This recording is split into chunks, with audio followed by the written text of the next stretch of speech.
রূপালী bank PLC আয়োজিত আর্থিক সাক্ষরতা কর্মসূচি 2025 উপলক্ষে যশোরের মনিরামপুর শাখায় এক মতবিনিময় সভা অনুষ্ঠিত হয়েছে।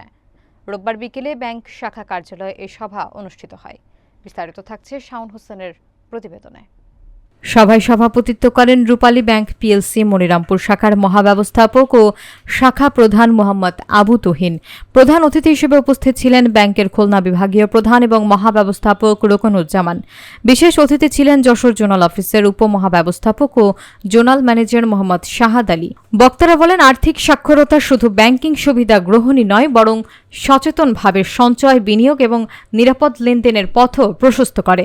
ব্যাংকের মাধ্যমে কর্মসংস্থান সৃষ্টি, জীবনমান উন্নয়ন এবং অর্থনৈতিক নিরাপত্তা নিশ্চিত করা সম্ভব। এ বিষয়ে সবাইকে সচেতন হওয়ার আহ্বান জানান তারা। প্রধান অতিথি তার বক্তব্যে বলেন, রূপালী ব্যাংক শুধু একটি আর্থিক প্রতিষ্ঠান নয়, এটি দেশের উন্নয়নের অংশীদারও। সভায় ব্যাংকের বিভিন্ন স্তরের কর্মকর্তা, কর্মচারী, স্থানীয় গণ্যমান্য ব্যক্তি এবং সাধারণ গ্রাহকরা উপস্থিত ছিলেন। সভা শেষে অংশগ্রহণকারীদের মধ্যে সচেতনতামূলক লিফলেট বিতরণ করা হয়।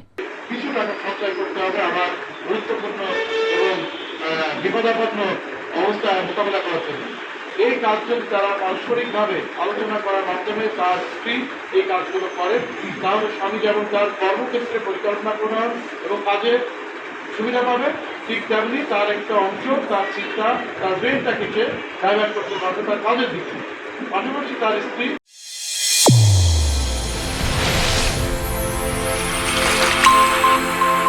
চ্যানেল A1 হৃদয়ের স্পন্দন।